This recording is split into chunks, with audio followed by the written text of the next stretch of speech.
Hi, family. Dr. Hooten here with Hooten Family Healing Center.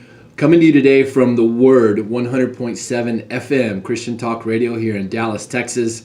I'm going to go into the studio here in a little bit and record our show that we do every week. If you haven't heard us on the radio, it is we try to be uplifting and invigorating and inspiring. Trying to reach people who have lost their health, that are far away from health, that have no idea. So I've got a few minutes here, and I wanted to record a video about gallbladders, and really a couple things about gallbladders. So I'm going to, number one, why they are important. Number two, how to keep them healthy. And then number three, what to do if you have had your gallbladder removed.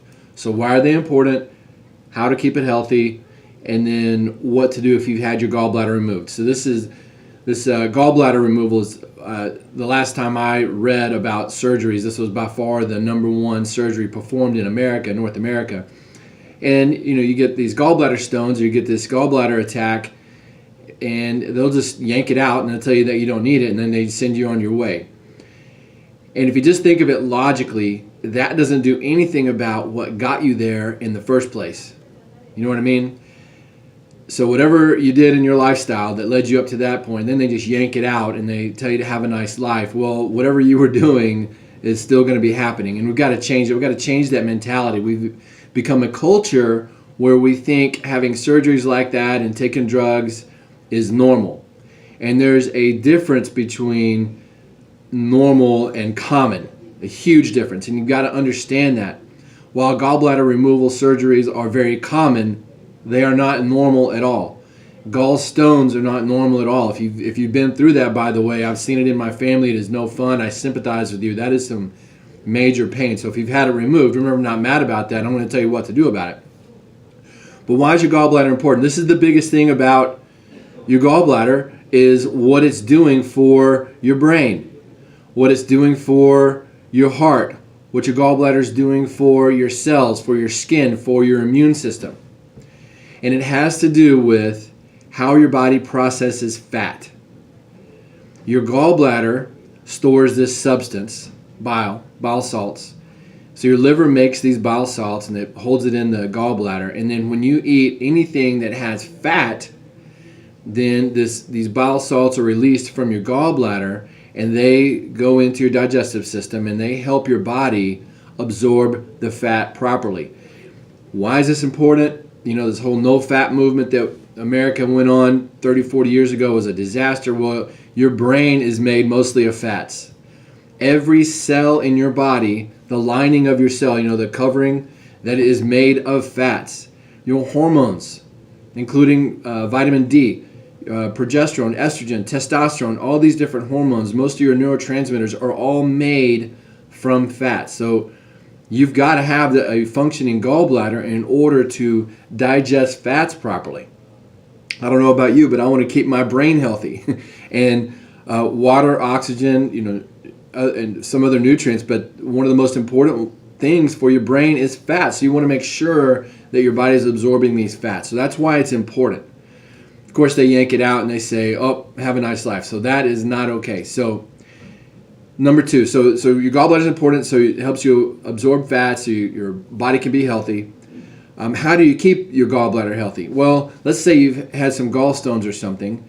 There are various different ways to flush out gallstones. And if you go online, you can YouTube, gallbladder flushes. We like Hulda Clark, HULDA CLARK. She has some really good protocols for flushing gallbladders, and I've seen people pass dozens of stones out of their gallbladder, and they got to keep their gallbladder that way. That's not going to do you any good, though, if you don't change your lifestyle. So you got to figure out what it is that you've been doing and take responsibility and put your body so that your gallbladder doesn't keep getting sick. And the number one most important thing is you've got to make sure your brain can communicate with your liver and gallbladder. And that's where I come in. Obviously, it's where my associates come in and my partners around the world, is we make sure your brain and your body are constantly communicating. So just as an example, so your gallbladder is on the right side of your chest cavity, just underneath your rib cage there. Your brain is here at the top, communicating through your spinal cord out across the nerves to your gallbladder. And actually there's a nerve off the top that also helps communicate. If those nerves aren't getting to the gallbladder, let's just say 5%. Let's say there's a little bit of a blockage or a kink, or we call it subluxation, a spinal subluxation. So if your brain can't get to your gallbladder, is your gallbladder going to operate efficiently? And obviously it's not, so you start having trouble. The gallbladder can get sick that way. So that's the most important thing, is make sure the nerves between your brain and your gallbladder are clear as much as possible. So that's where regular chiropractic care comes in, with principled adjustments, not the back pain type of treatment where you're getting a muscle stem and ice and rolly bed and all that. Those things are fine, I guess, but you want to make sure you're getting adjusted to clear your spine and nervous system to allow your body to work. Okay? So that's the first thing to do to help keep your gallbladder healthy, is make sure you're getting regular chiropractic checkups and care. Number 2, eliminate simple sugars, including things like processed breads, wheat, pasta, rice, chips. I could take you through the whole thing when you eat this food and what it does in this whole cycle that your body goes through when you start activating your insulin and everything, and you're not eating the proper kind of fats. And that just keeps making an inflammatory condition throughout your body. It creates an acid environment, and all that accumulates and it starts forming up crystals in your gallbladder. That's a very short version of how you can make your gallbladder sick. So to help your gallbladder, eliminate the sugars. And if you've paid attention to any of the videos, pretty much if you want to avoid most conditions, you want to eliminate the simple carbohydrates. Number 2 is add in some healthy fats. So the perfect ratio omega that we sell in the office, clean salmon, different types of like cod liver oil is very good. That's a healthy fat. Coconut oil, obviously. So start educating yourself on what healthy fats are. We have a sheet at the front that if you want to read up and start learning more about nutrition. So add in healthy fats. There are some foods that really help to clean out your gallbladder. Things like Granny Smith apples. They're not too high in sugar. But eat the whole apple. Don't just sit there and do the apple juice, because that's way too high in sugar.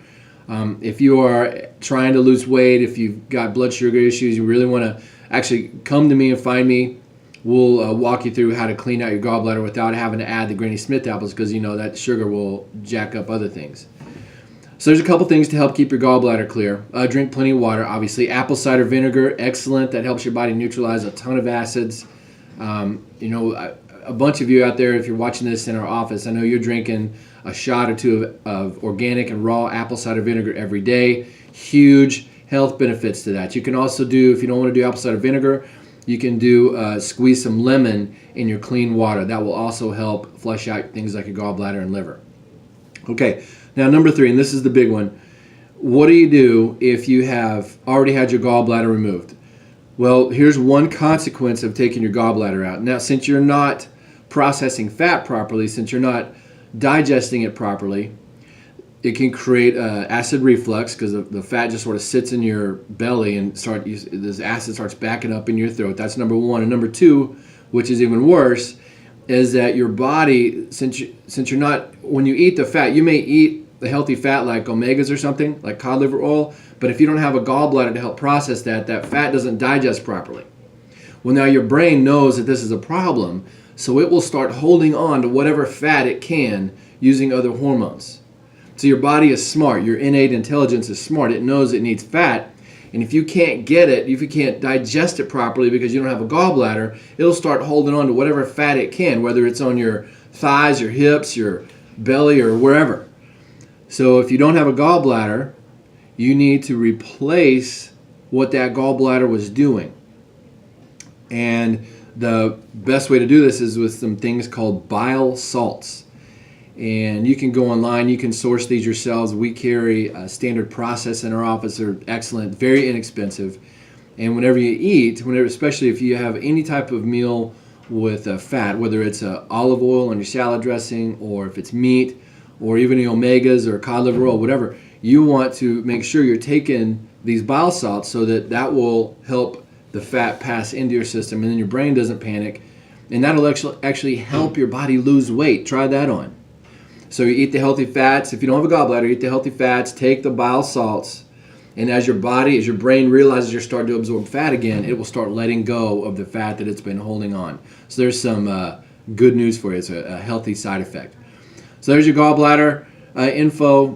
Take care of yourself, guys. You know, I'm reading up on some of the data, and it's disturbing. People are thinking that it's normal to take medication and normal to have surgeries, when that is not the case. It may be common, but it's not normal. And we all want to be abnormal. We want to go against the grain when it comes to our health.